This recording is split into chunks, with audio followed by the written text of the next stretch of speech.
Mateo says, Dr. Teo, just want to remind people the Tridentine Mass wasn't said only in Latin. We Croats had it in Church Slavonic. That is correct. There is a traditional Latin Mass in Slavonic, and Bishop Athanasius Schneider, who wrote the foreword to my book, Infiltration, he has said the traditional Latin Mass in Slavonic. It actually does exist. Pretty cool. I love the Croatians. I'm always surprised when my books come out, there's huge demand for the Croatian translations. In fact, Sword and Serpent is in Croatian and the sequel. Philip says he's Croat too. See, the Croatians are everywhere here.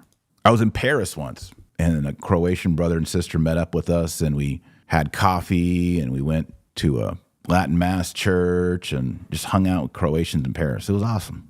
Byzantine, though I am English Ukrainian, so there's a preference to the East. Absolutely. If you're Ukrainian, you should be in the Eastern rites. Absolutely. I love it. If you're Greek, I think you should be the liturgy of St. John Chrysostom. You know, we have the Eastern rites, and I think there's a patrimony, there's a heritage, there's a genealogy. All of that is important, and it needs to be kept. And that's one of the reasons why I argue for the traditional Latin Mass. It's part of our Roman culture.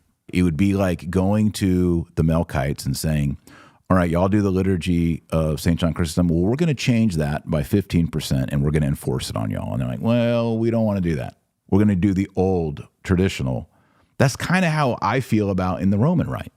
I'm just saying I wanted to go by the old way, the traditional way. I don't understand why that is controversial or radical.